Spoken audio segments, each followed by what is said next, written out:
Hello everyone, Mrs. Hanson here to begin a next new chapter with you, taking a next step in our lessons in our chemistry class, looking at energy changes, reaction rates, and equilibrium in our Chapter 6 topic. You have printed out your notepad and are ready to start with me, looking at the topics as follows. I'd like to talk about energy and how energy plays a role during chemical change. We'll talk about things such as endothermic and exothermic reactions, and we'll display those reactions on what we call energy diagrams. The next thing we'll look at are the kinetics, the rate of a chemical reaction. Just because a reaction is spontaneous means that it occurs naturally. We don't really get an idea about how fast it occurs until we discuss reaction rates. And then, to wrap up our last topics in our chapter, equilibrium and Le Chatelier's principle, which means to upset the equilibrium and watch it reestablish. Keep in mind there are some assigned readings in this chapter as well. You'll look at the focus on the human body in the last section, body temperature, and then you'll also have some assigned reading back in reaction rates, and those are in your notepad clearly labeled for you as well. So be sure to spend some time with your book kind of pulling out information to fill out that part of your notepad. Our learning goals, we'd like to define energy and become familiar with the units of energy. What is a calorie? What is a joule of energy? We'll use what we call bond dissociation energies to predict bond strength. Reactants break bonds, products form new bonds. How much energy is associated with each one of those actions? And that truly is the heart of chemistry. We'll describe energy changes in a reaction to classify them as endothermic and exothermic and represent those on what we call energy diagrams. So we'll be drawing a little bit of enthalpy in terms of heat of reaction. How does changing the concentration, the temperature, and the presence of a catalyst all affect the rate of a reaction? And we'll describe the basic features of chemical equilibrium, looking at a forward reaction and a reverse reaction that are in dynamic equilibrium. Le Chatelier's principle will allow us to predict what happens when equilibrium is disturbed. And if we do put a disturbance on a reaction that's in equilibrium, we'll apply Le Chatelier to predict if the forward or the reverse reaction will be favored. All kinds of good stuff related to chemical equilibrium. So remember, why are we studying this? What is it about energy and reaction rates that devotes our time? Well, remember, some reactions, such as like combustion of fossil fuels that makes our cars move, for instance, even the metabolism of carbohydrates when you eat sugars or proteins or fats, they release a great deal of useful energy. Why is that? Why do other reactions absorb energy from the environment? Some reactions occur very quickly, others do not. This chapter just allows us to explore energy changes observed when bonds break and new bonds form. So the heart of our chapter, all about energy and how it applies to a reaction.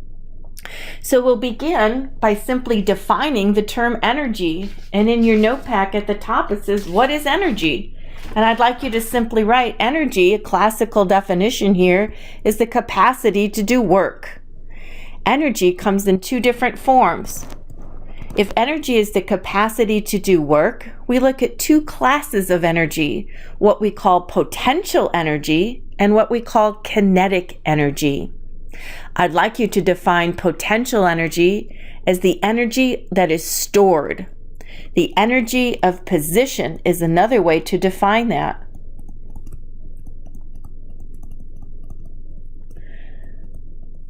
Now in chemistry, potential energy is that energy that's stored within a chemical bond. And when we break bonds, and that's what chemistry is all about, energy is released. A second category is known as kinetic energy. And I'd like you to define that as saying it's the energy of motion. Anything moving possesses kinetic energy. We call this the law of conservation of energy, which is a law in thermodynamics. It simply states we cannot change the amount of energy in the universe. We cannot create it. We cannot destroy it. All we can do is let it change from one form to another. The law of conservation of energy says the total energy in a system does not change. Energy is conserved. Energy can change from one form to another.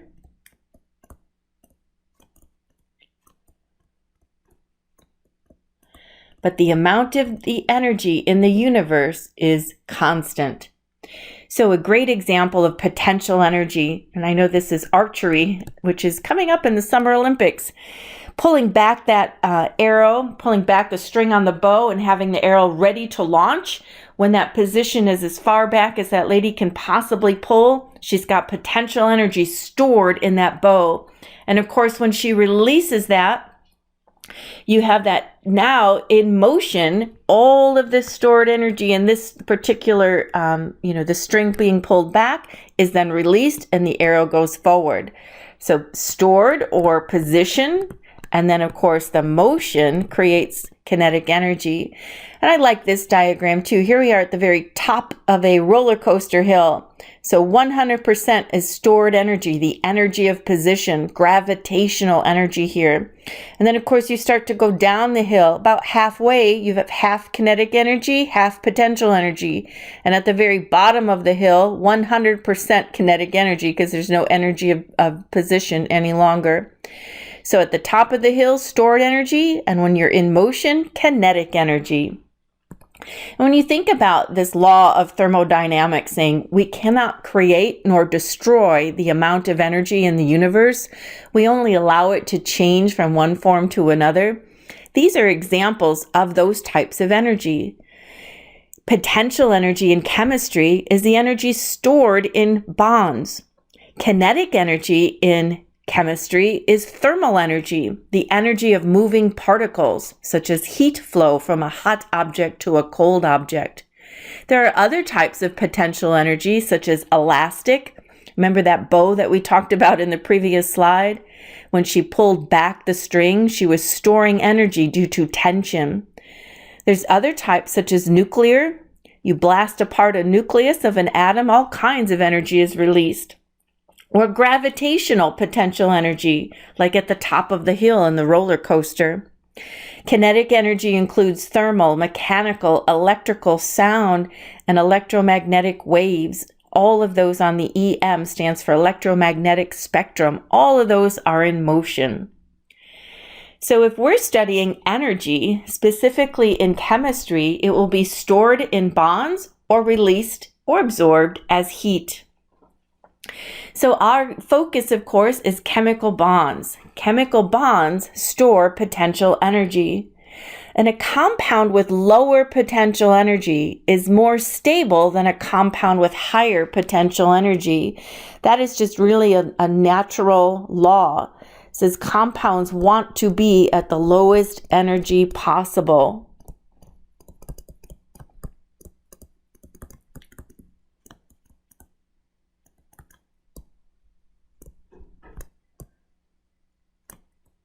And I think about the natural state. I think all of us want to be at the lowest energy level possible, especially with our 8 a.m. chemistry class.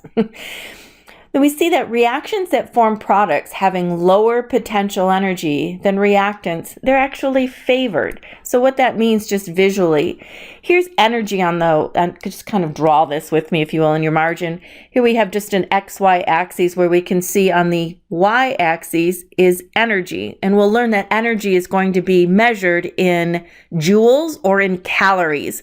Calories might be a more familiar term just from food intake is measured in calories. And in the metric system, we'll write down joules.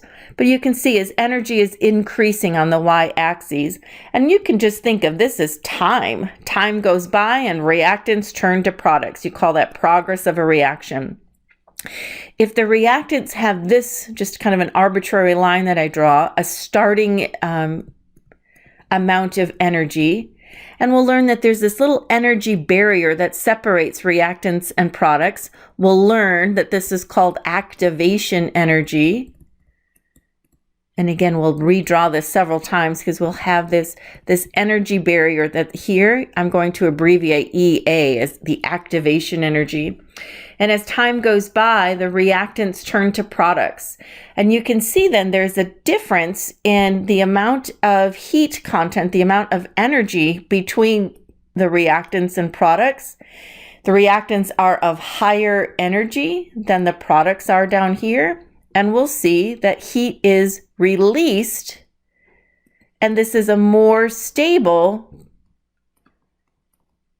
configuration because they are of lower products. We will learn that this will be called exothermic, heat releasing.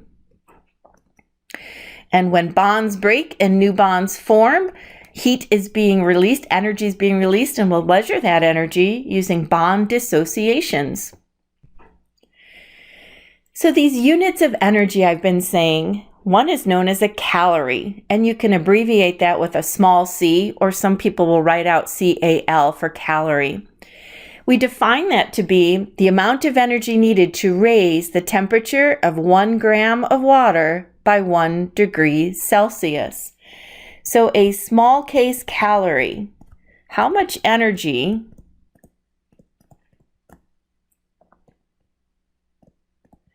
needed to raise 1 gram of water, 1 degree Celsius. That is also known as the specific heat of water. And you should know that the specific heat, we'll learn, is a kind of a definition for this. And it just says the specific heat of water, you can say, is 1 calorie. It takes 1 calorie to raise 1 gram of water by 1 Celsius degree. And so in the metric system, there is another unit of energy. Now in America, we're used to the English system carrying calories of energy, but we should also be familiar with the metric system. The unit of heat energy is known as the joule. And this is actually an honorary name from a physicist whose last name was Joule. So you'll see that was a capital J when we write out its unit. A joule is another unit of energy. So you could say the specific heat of water in a joule is 4.184.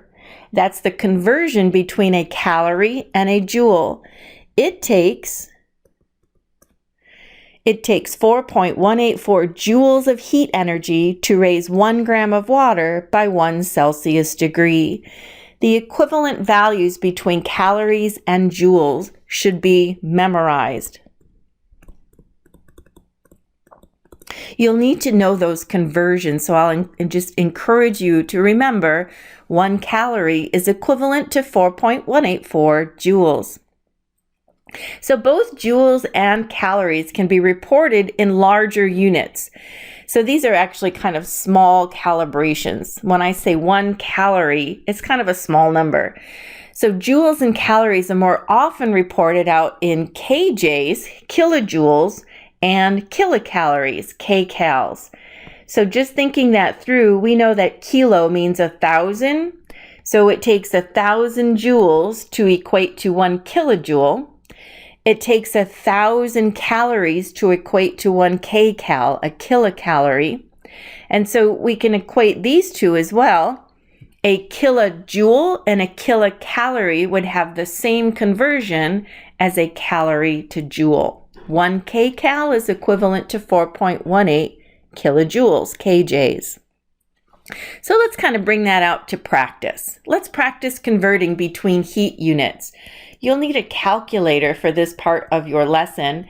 Perhaps pause your video if you've not yet grabbed your calculator, or perhaps you're used to having a calculator every time we start with chemistry. But this is the bottom of page 1 where it says, let's practice converting between heat units. And I pulled this right out of your text. A reaction releases 421 kJs of energy. How many kilocalories does this correspond to? So we're working to memorize our conversion that we equate 4.184 kilojoules is the same as saying 1 kilocalorie. So let's begin by writing what was given to us, 421 kJs. Now remember, our conversion What is it that we want over given so that our unit will cancel? We were given a kilojoule. I want to make sure it cancels, so it must go on the bottom. And I want to end with a kilocalorie, so it needs to go on the top. So we end with it. Our conversion says 1 kilocalorie is equivalent to 4.184 kilojoules. So this looks like a divide by problem. And let me pull my calculator out. Let's hit this together. I have 421 divided by 4.184. And my screen reads 100.621 and it goes on and on and on. Let's consider sig figs. I have 3 sig figs here. So my answer should also have 3 sig figs. So I'll round to 101 kilocalories. That's not too bad, is it? Let me ask you to try some on your own. Please pause the video, work to create mastery, right? So the more you practice on your own, the more proficient you become. You're turning the page in your notepad to the top of page 2. Come back to the video when you're ready to check your answers. Pause, work ahead, and then come back. That's me turning the page.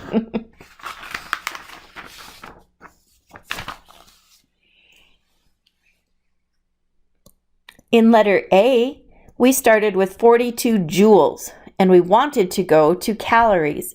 Remember what we want over given for our conversion. We want to switch to calories, and we were given a joule. We know that our equivalent values, 4.184 joules, is the same as saying 1 calorie. So you divided. You said 42 divided by 4.184. And you found 10, and your screen said 10.038. But remember, we're considering sig figs, so I'm going to write 10 with a decimal point to make sure that's 2 sig figs, and my unit there is calories. 55.6 kcals to calories. So what is it that we want? We want a calorie given a kcal down below. Whoops. So I think about want over given. It takes 1,000 calories to equate to 1 kcal. So we're moving our decimal place 3 spots over. So when I write that out, 55600. Now I think about sig figs. This is the number of calories. I'm only allowed 3 sig figs in my final answer, and right now I have ambiguous zeros. So if I don't leave no decimal point, because I don't want those zeros to be significant, I'll still have only 3 sig figs. So 55600 with no decimal point gives me the correct magnitude of the number and still 3 sig figs. I did place a decimal point here to ensure I had 2 sig figs, so that one was needed. I'm kind of reviewing our sig fig rules. 326 kcals to kjoules. So here I want my kilojoule and I need to cancel the kcals. 4.184 is our conversion between the land of kilocalories to kilojoules. So 326 times 4.184, and we get a value that says 1363.984. We need 3 sig figs. So this fourth number here is looked at, and it is not up high enough to round. So 1360. That's 3 sig figs with no decimal, kilojoules. Letter D. 25.6 kcals times, let's see, we want joules. I need to go, so this is a good one. We need actually 2 conversions, don't we? Because our conversion says a kcal to a kj, I can get there. And so I have to give myself a little more room. So let me just rewrite that answer.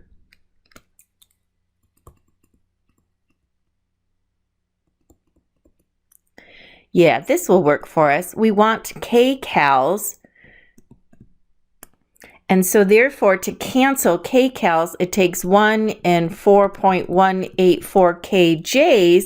And I can easily convert from a kj to a j.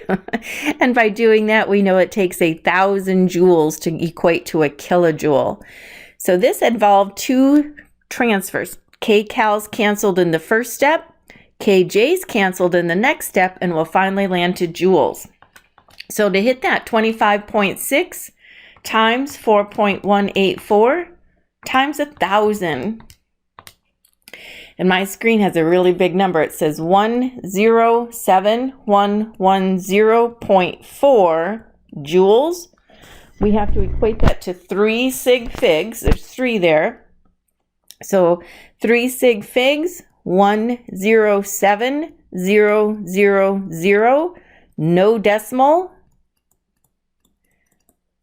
And that way I'll have 3 sig figs in my final answer. So I have the correct magnitude, the size of the number is correct, and I have 3 sig figs reported. Good work. There's some more. A combustion of gasoline releases 11.5 kcals of energy. So that's the number of kilocalories for every gram of the gasoline that's burned. How many kilojoules of energy are released? How many joules does this correspond to? So the 1 gram is telling us the amount of energy, but it really doesn't play a role in the calculation. It's giving us kcals of energy, and we want to know kilojoules. So we can use our conversion where we know 1 kcal is equivalent to 4.184 kJs.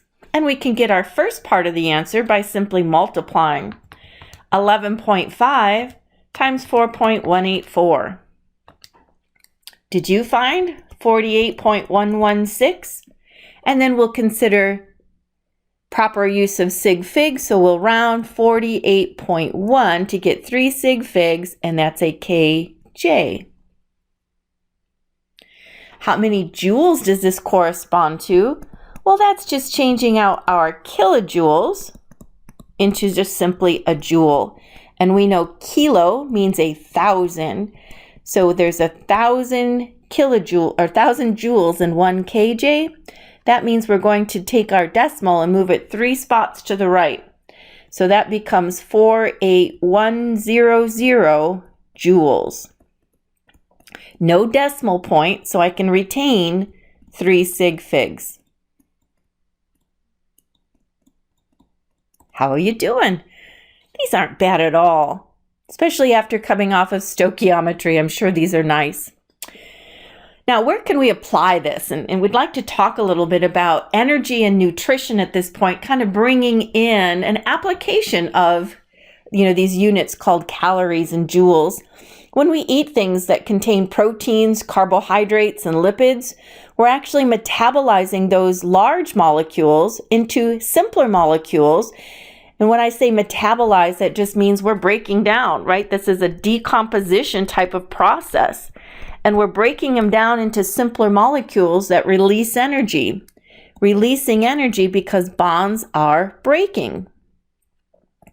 So we eat complex molecules, digest them, and release the energy stored within those chemical bonds, and our cells capture that energy. Maybe you've heard of the type of energy cells use, known as ATP, for just cell maintenance and cell growth. Now, what's interesting, when you read a food label and you're looking at calories, 200 calories from fat, from 10 right here, notice that this is a capital C, calorie with a capital C. That nutritional calorie is the same as saying a kcal that we were just calculating. So 1,000 calories is the same as a capital calorie. When you write CAL with a capital letter, keep in mind that's a nutritional calorie, and it's 1,000 calories. So this equivalency, 1 kcal, is the same as a capital calorie on a nutritional label. Now, every gram of protein you eat releases 4 calories, 4 kcals, if you will. Every sugar that you eat, 4 kcals. So these are equivalent nutritional values. And look at the fats or the lipids that you eat, releases 9 nutritional calorie units for every gram that you eat. So we have a 4, 4, and 9 value to remember.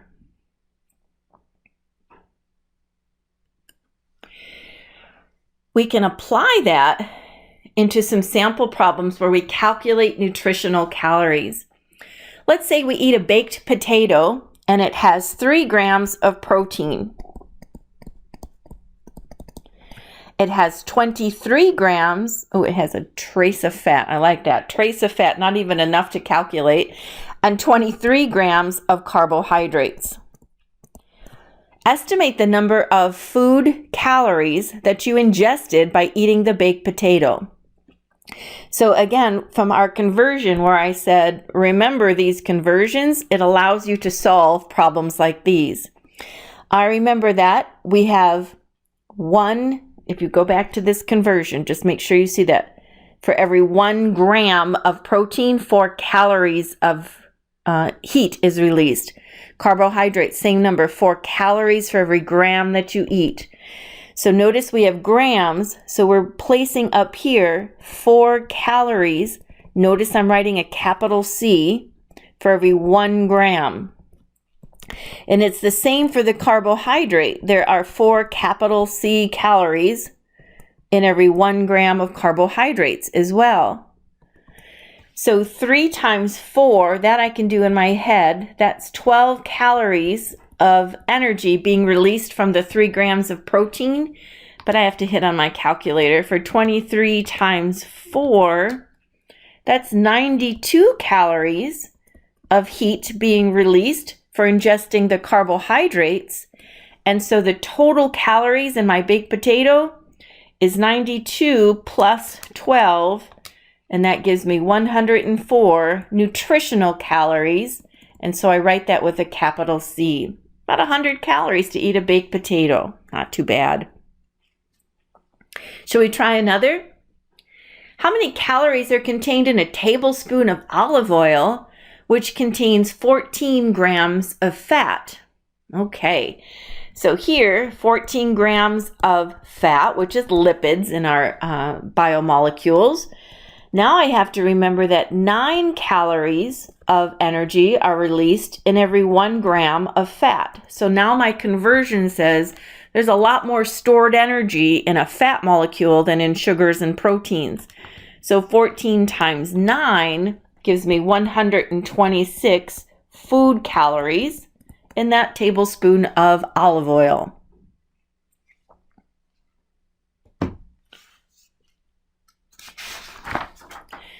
Why don't you try the next one? Looks like a very tasty cheeseburger. How many calories are in that cheeseburger? Pause your video and just take a moment to calculate. How many calories, by reading through this problem, come back when you're ready to check your work.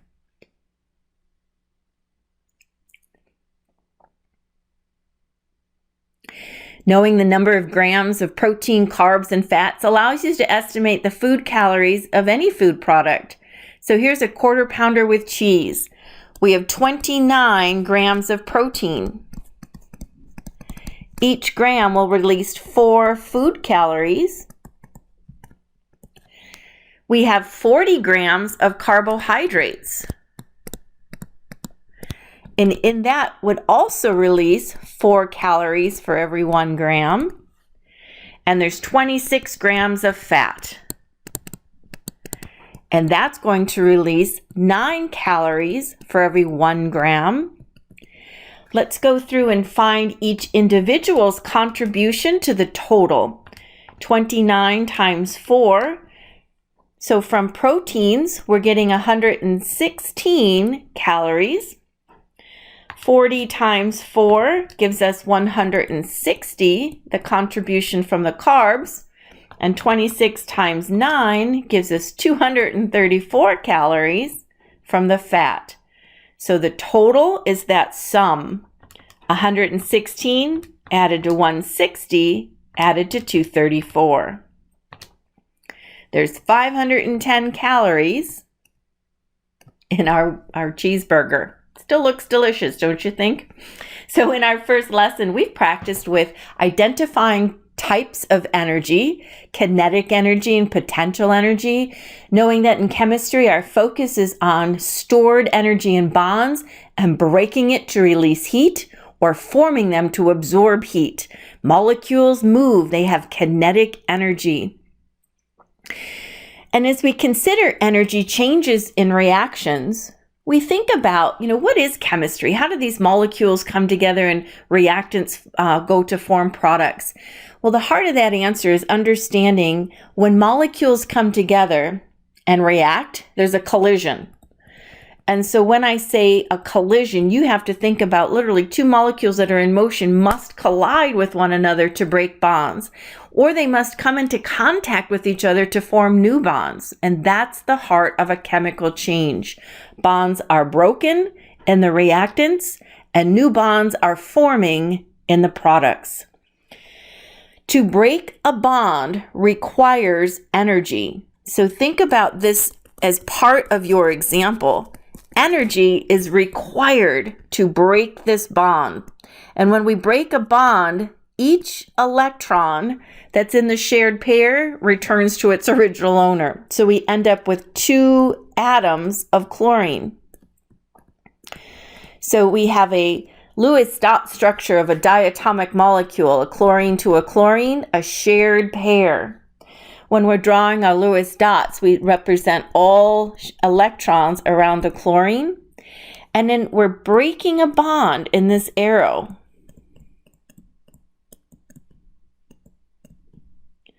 And now we go back to 2 atomic chlorine atoms, which of course live in group 7A. So we see 7 dots representing the atom. To break the bond actually required 58 kcals for every mole.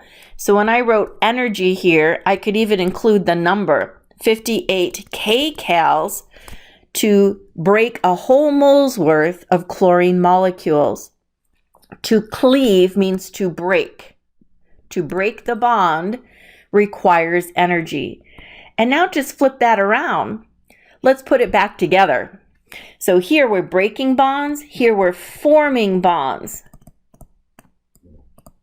To form a bond releases energy. Releasing energy means the energy that it takes to store that, putting it back together, is now released. So I'm going to just put that over on this side to remind us that 58 kcals of energy is released on this side of the arrow, and it's going to be absorbed on this side of the arrow.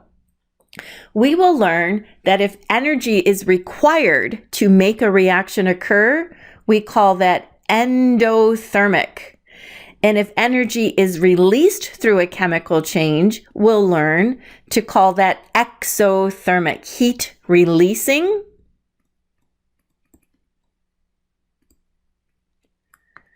And here it would be heat absorbing. And I really like placing these on the left side of the arrow for endothermic. The heat is required, so you put it on the reaction side.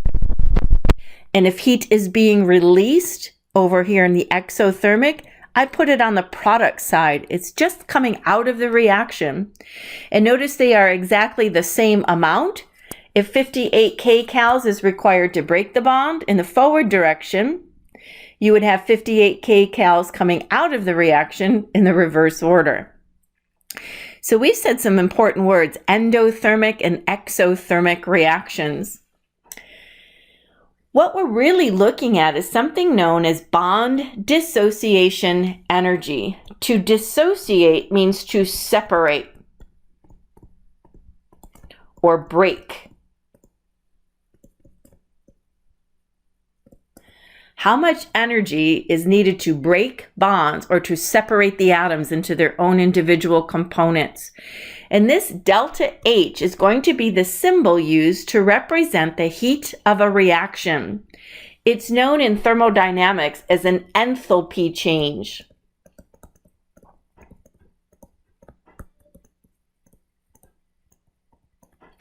The heat of a reaction. If heat is released, we called it exothermic. If heat is absorbed, we called it endothermic. The enthalpy change is the heat content through the course of a chemical reaction. Remember, to break bonds, it requires energy. That was an endothermic process. Notice that it has a positive sign for the kcals per mole. Endothermic, delta H, will always be positive.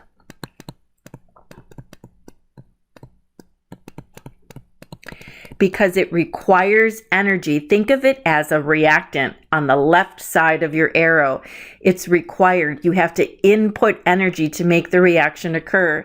And notice this is just pointing to the breaking of the bond. To break the bond requires energy. Now, opposite of that, to form the bond releases energy. Delta H will always be negative.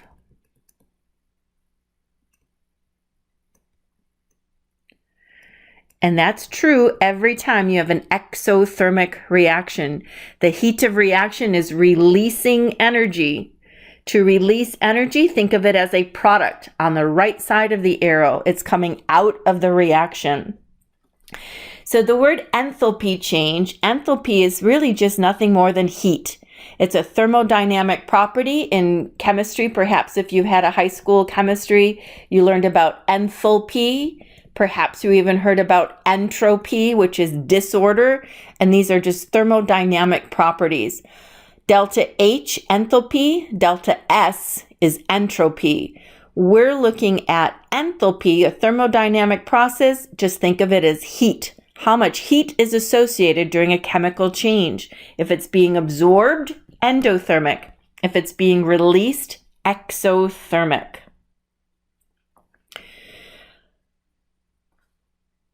The bond dissociation energy, to define the term.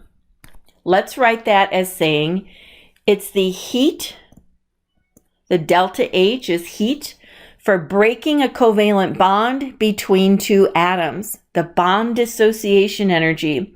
How much energy does it take to break a bond?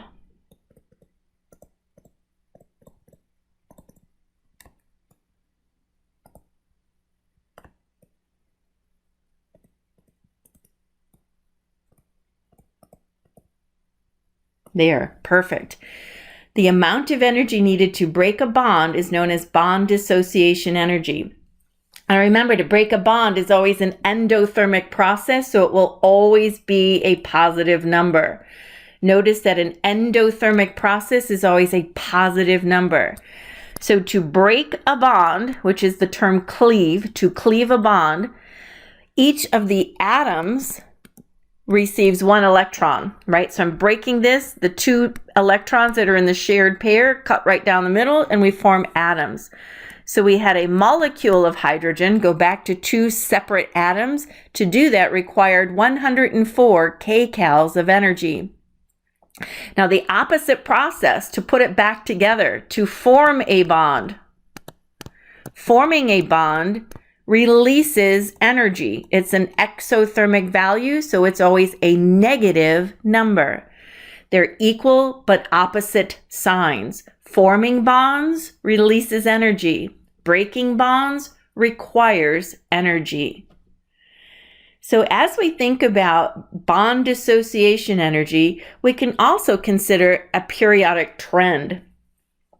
The stronger the bond, the higher its bond dissociation energy. It takes more energy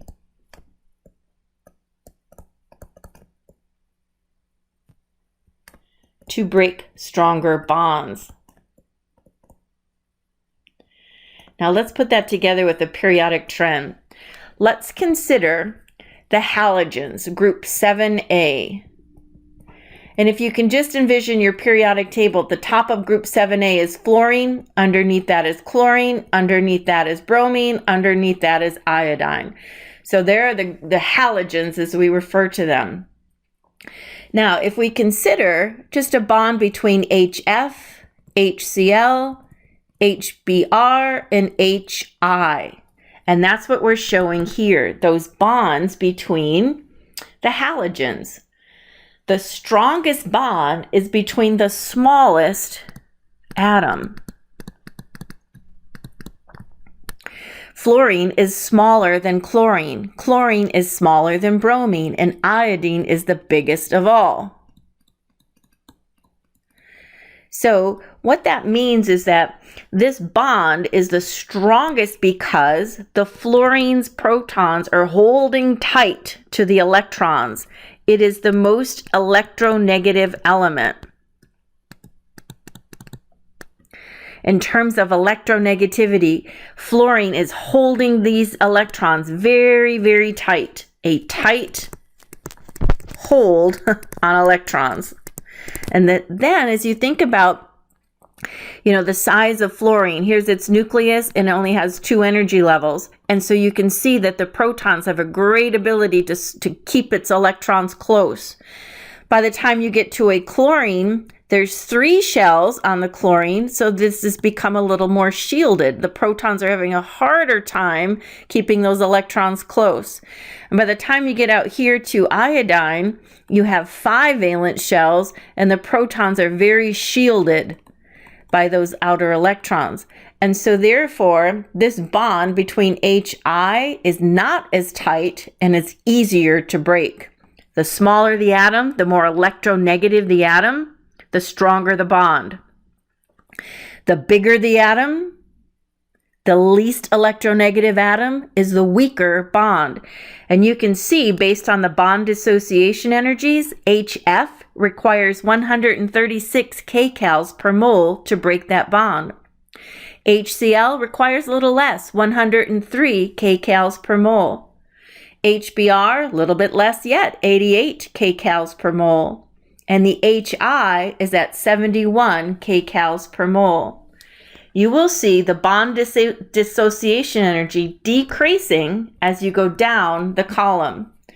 This would be the highest bond dissociation energy, and this would be the lowest bond dissociation energy. Bond dissociation increases as you go up, or you could say it decreases as you go down, however you want to refer to that. But the reason is because atoms that are small are more electronegative, holding the atoms tight together in a very tight bond. By the time the atoms get really, really, really big, the bonds are not held as tight, and that's a weaker bond. Less energy is required to break a weaker bond. And here you have a bond dissociation energy chart. And I just clipped this from your actual textbook, and you place that right into your notepad as well. So you have this to kind of look at as you solve problems. You can see the values here. These are breaking bonds. Bond dissociations mean to break bonds. And I know they're breaking because all of these are positive values, right? To break a bond means it's a positive value. To break bonds is dissociation. To form bonds is what we call bond formation. So let's practice just reading this chart with this example problem here. It says, write the equation for the formation of HCl from H and Cl atoms. So it's just saying, here's an H, here's a Cl, and it comes together to make HCl. This is a hydrogen atom. This is a chlorine atom, and this is a hydrogen chloride molecule. That's all it's really telling us. Now, did we form a bond or break a bond? Well, clearly we see a formation of a bond. So delta H is going to be negative because we made a bond.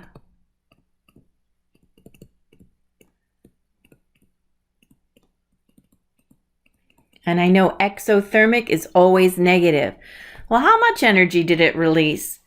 When I find my value, and it's just really reading this chart, here's the HCl, I read across, and notice it's positive because that's a bond dissociation energy chart. Bond dissociation is endothermic, but we're just going to flip the answer to be negative 103 kcals per mole. That means it's being released, so you can think of it on the product side. It's exothermic. That was easy. It took 103 kilojoules of energy to form the bond, or to break the bond, to dissociate the bond is endothermic. These are all bond dissociations. Since we formed a bond, forming bonds is exothermic. Why don't you try some? You still have your chart in front of you.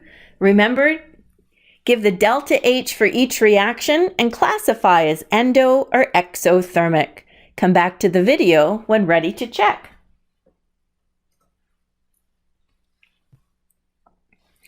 Well, let's find letter A. Letter A is breaking a bond. When bonds break, we know that it dissociates. To dissociate means to break. We want to get those words kind of the same. To dissociate is to separate. Think of dissociate as another way of saying separate. You're going to break this bond.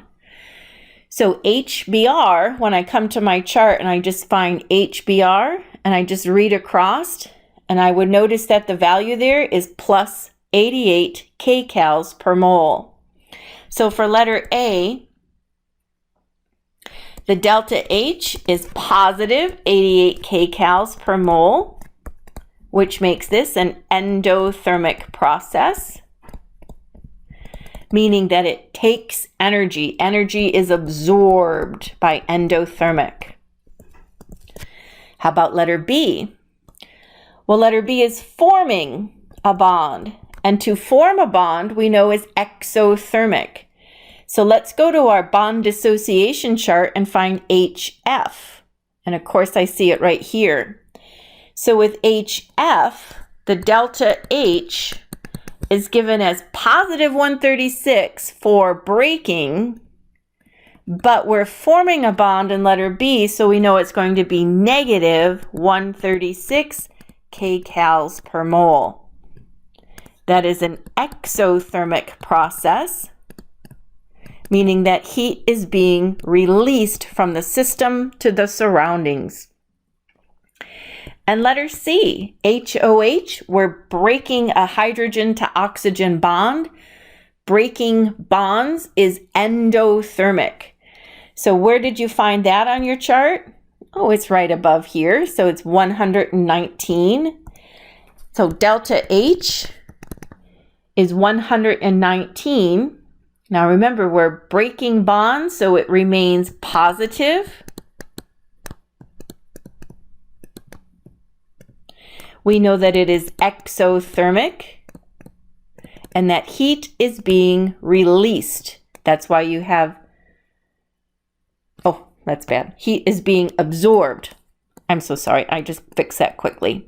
Heat is being absorbed in an endothermic process. I'm glad I caught that and didn't live forever with that mistake. I'll make a smiley face so you know I goofed, but I corrected it. A positive value is endothermic. Heat is being absorbed every time we dissociate a bond, means to break it, we absorb heat energy. So breaking bonds, you know it's a positive value. Forming bonds, you know it's a negative value. That is correct. Let's try to digest this one. We have to turn our page a little bit here and come up with a next question. Let me model one with you here. Which of those indicated bonds would have a higher bond dissociation energy and why? Well, as I look at the trend, I'm investigating a carbon to fluorine bond, and here I have a carbon to chlorine bond. Those are both halogens. You remember the halogen column, fluorine, then chlorine, then bromine, then iodine. This is group 7A, known as the halogens. And I remember saying that bond dissociation energy increases as you go up a column, that a carbon to fluorine bond is stronger than a carbon to chlorine bond. This is a stronger bond because fluorine is smaller, making it more electronegative.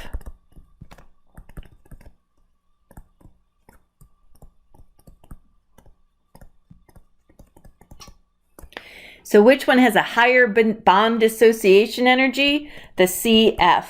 And our reason? Well, because fluorine is a smaller atom than chlorine, making it more electronegative. So ultimately your answer is, well, that's the stronger bond. It's higher up as a smaller atom. How about you try these two? Pause the video and just ask yourself, which one is the stronger bond and why?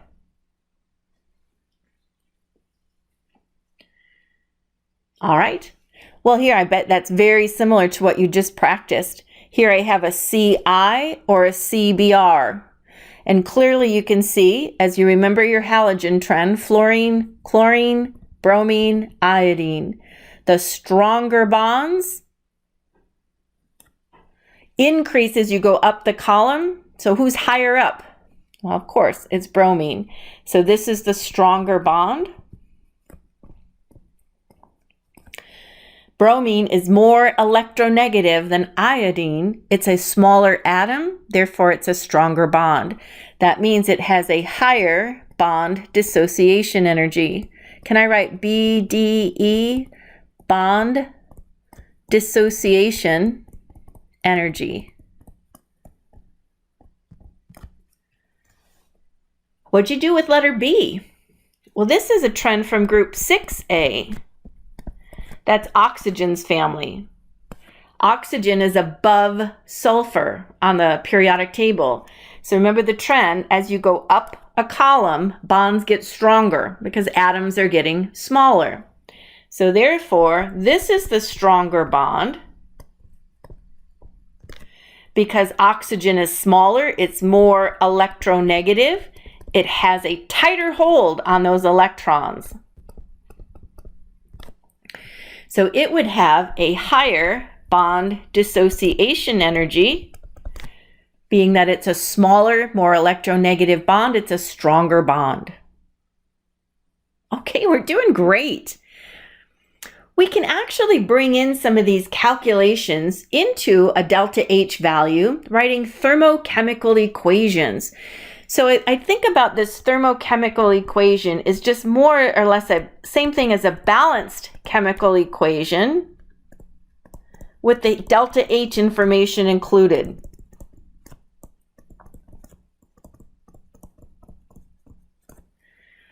So think about that, and we'll write out one for methane. So on your paper, we're writing CH4, that's our methane molecule, plus 2 moles of oxygen.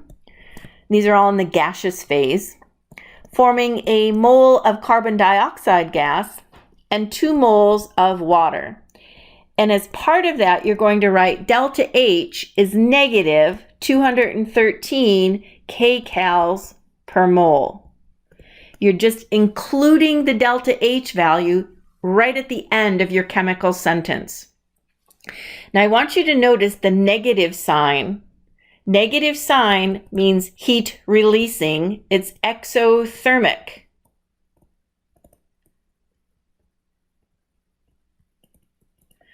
Exothermic reactions release energy from the system to the surroundings. Exothermic. Well, this is actually an endothermic graph. The exothermic graph, if I may, just compare the two quickly. Let's do a compare and contrast. In an exothermic, we have the reactants of higher energy than the products. And that's what this reaction would show, exothermic. we would have the reactants and the products separated by an energy hill. We'll learn to label that as the activation energy.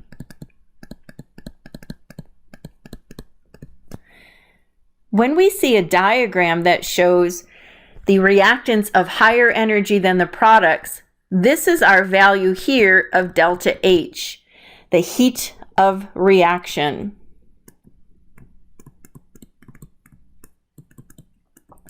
And notice that if delta H is negative, that's an exothermic process. And that means the reactants released energy. And we would just say in this example, as I read that amount, 213, on our graph, that would be 213 kcals difference between the products and the reactants.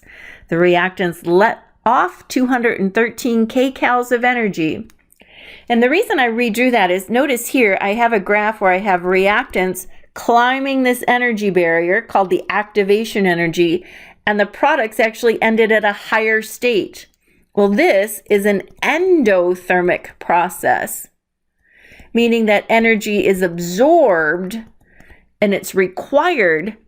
So the activation energy, again, from the point where you see the reactants up to the very top of the hill, that's called the activation energy. How much energy is needed to start the equation?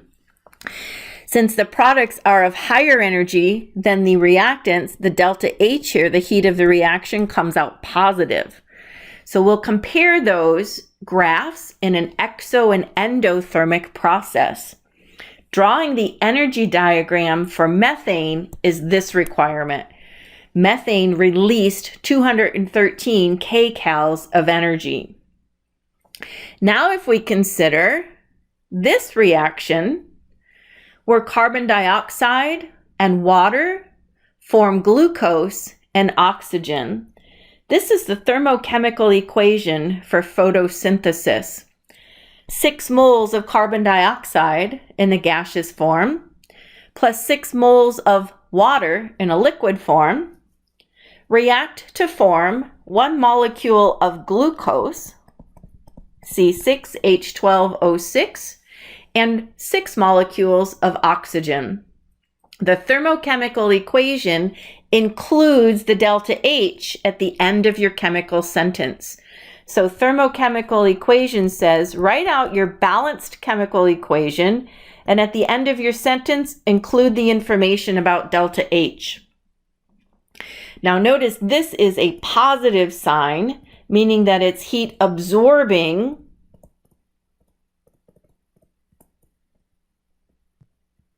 And if I'm absorbing energy, it's an endothermic process.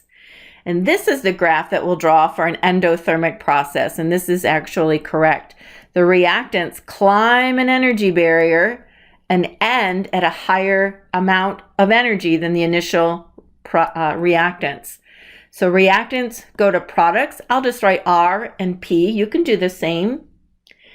With its energy diagram, we're learning the activation energy is the amount of energy needed to go across this little energy barrier. I'm going to abbreviate that as EA, the activation energy. And down here, the difference between the reactants and the products is your heat of reaction.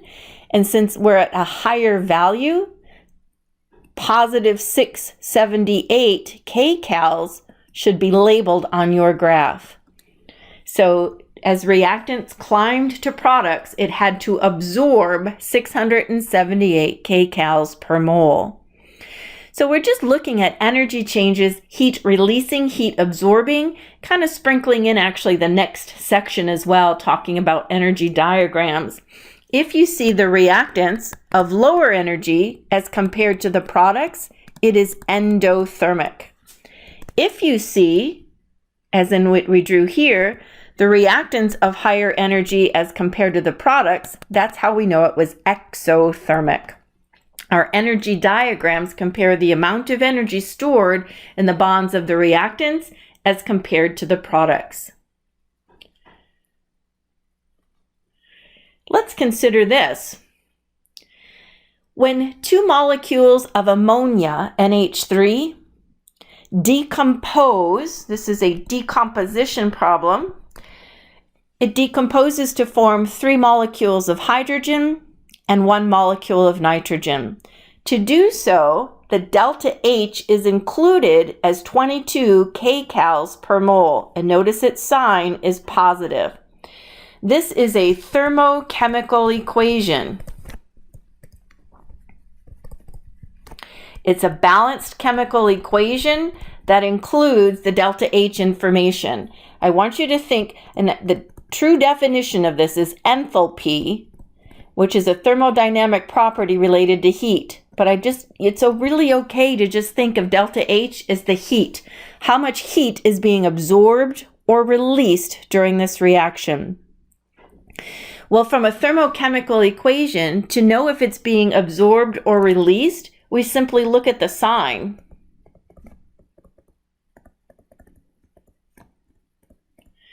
The sign on delta H we see is positive.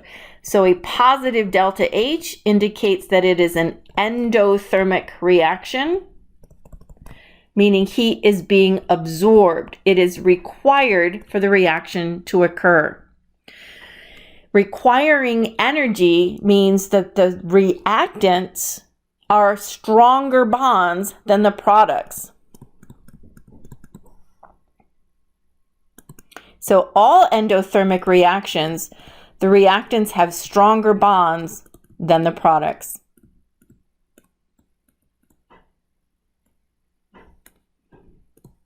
And the opposite would be true, right? If it were exothermic, the products would have stronger bonds, heat releasing.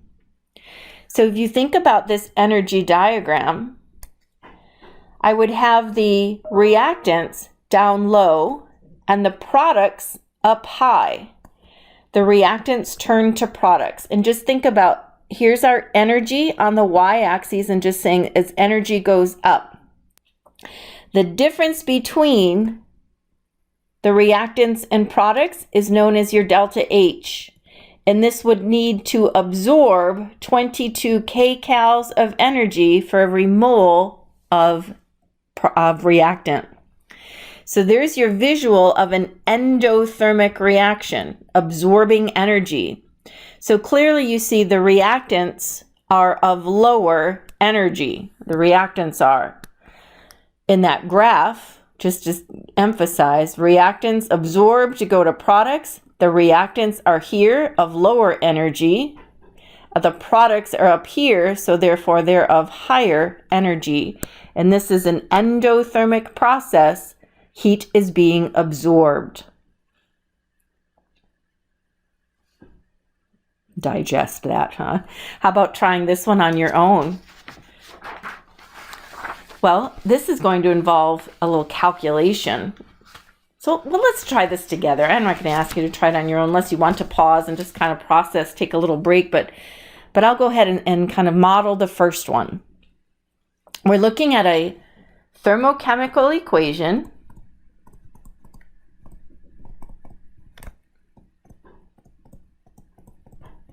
And I know that the thermochemical equation is just a balanced chemical equation that includes the heat of reaction. And that is going to allow us to see that this is an exothermic process.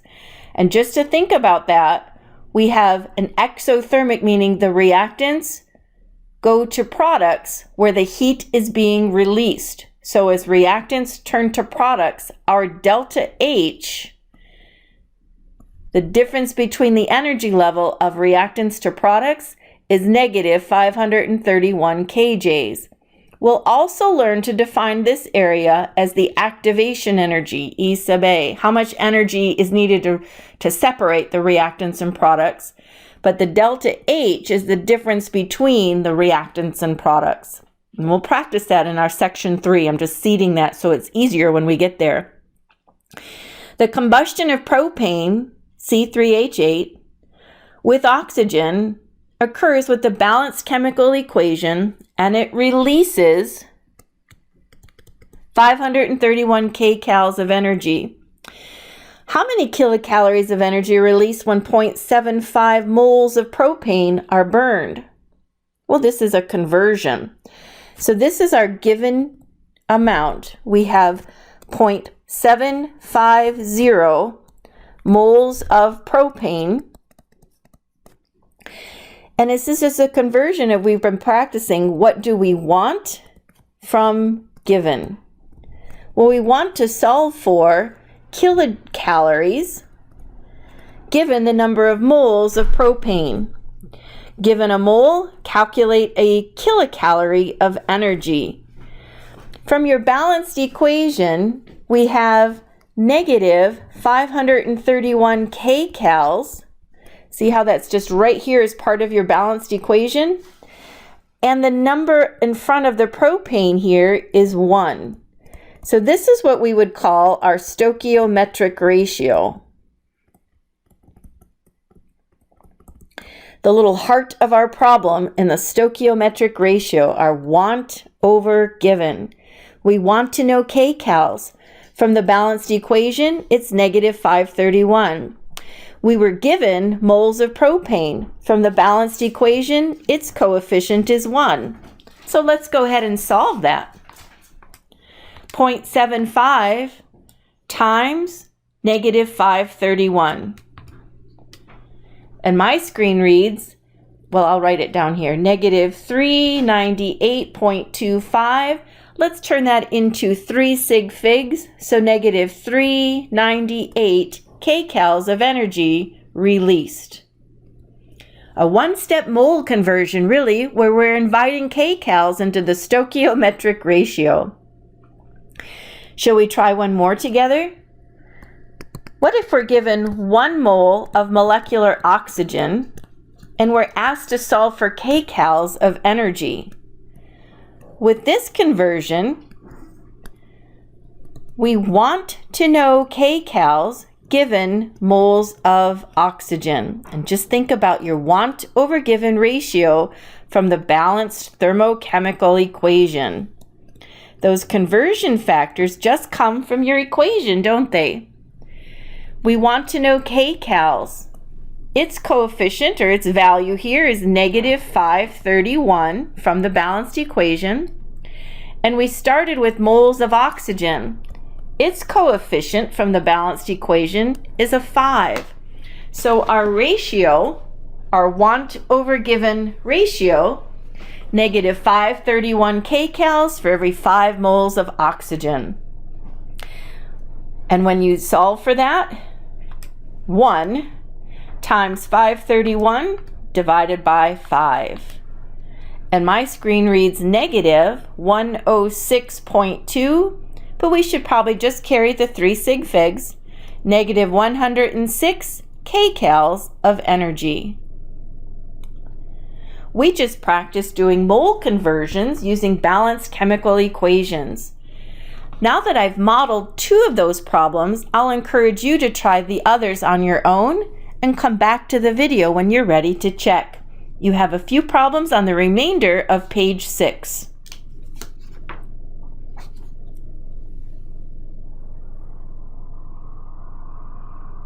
Welcome back. Let's check out our work. Using the given delta H and the balanced equation for the reaction of magnesium with water, how many kcals of energy are released when 4 grams of magnesium are used?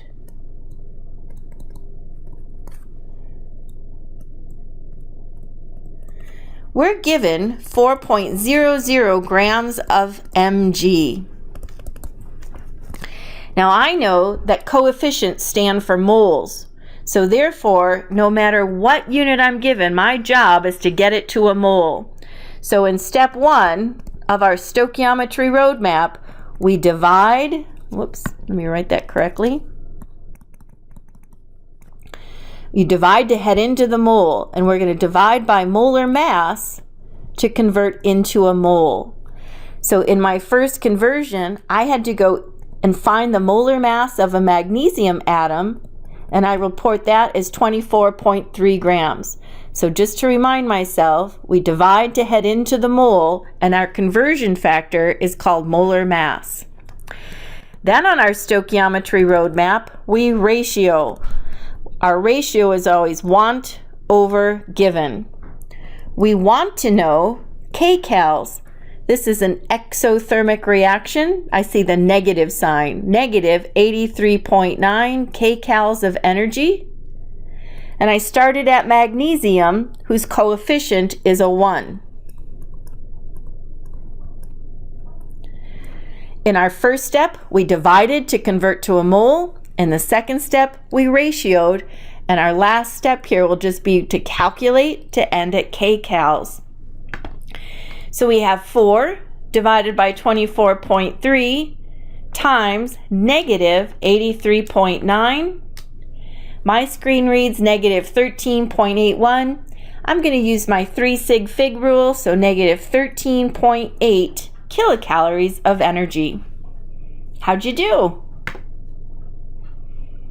Shall we continue? You have 3 more to practice with the glucose. Let's write this equation. We have C6H12O6, and it made 2 molecules of ethanol and 2 molecules of carbon dioxide, and in doing so it released 16 kcals of energy. So this is our thermochemical equation. That's a balanced chemical equation that includes the delta H information, the heat of reaction. In letter A, we'd like to know kilocalories, starting with 6 moles of glucose. So your given quantity already in the mole, very nice. So really all we need on the stoichiometry roadmap is the second step, the ratio, our want over given stoichiometric ratio. So from the balanced equation, negative 16 kcals, starting with 1 mole of glucose. So your ratio here, your want over given ratio, kcals per mole. The coefficient of glucose happens to be a 1. So here I'll hit 16, no, it's not 16, 6 times negative 16, and I find negative 96 kcals.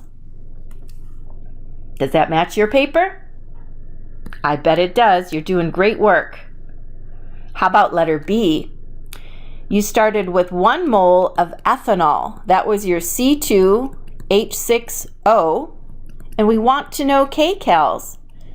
We see that negative 16 kcals from our balanced equation.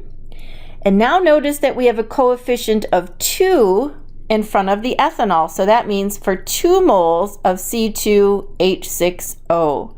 So the ratio of want over given is negative 16 over 2. And when I solve for that, negative 8 kcals are released. How about letter C? I'm going to give myself more room. This is 20 grams of glucose. And we want to know kilocalories.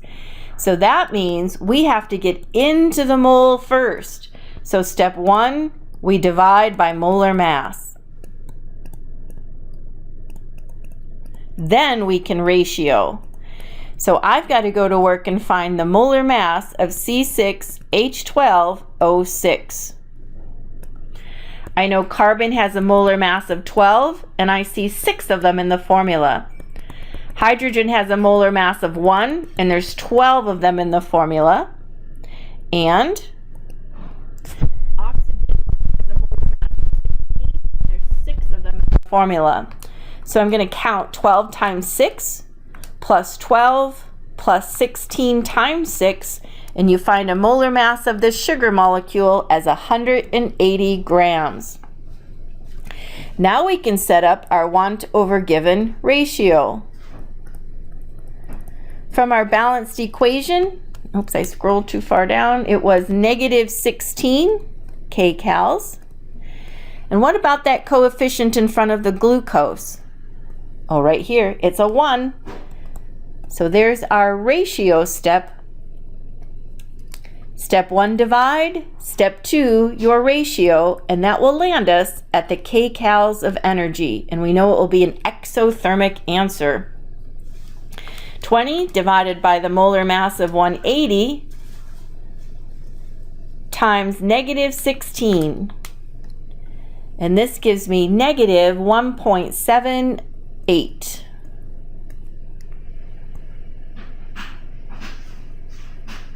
Now I'm going back and saying this is good, 2 sig figs. And letter B should actually have 2 sig figs, so I'll do 8.0. And in letter C, we should actually have 3 sig figs, so I'm good there. Just considering that. 8.0 kcals for letter B would be the accurate sig fig answer. We did it. We've checked our work. We've accomplished through page 6. In your next video lesson, we'll come back and talk about energy diagrams.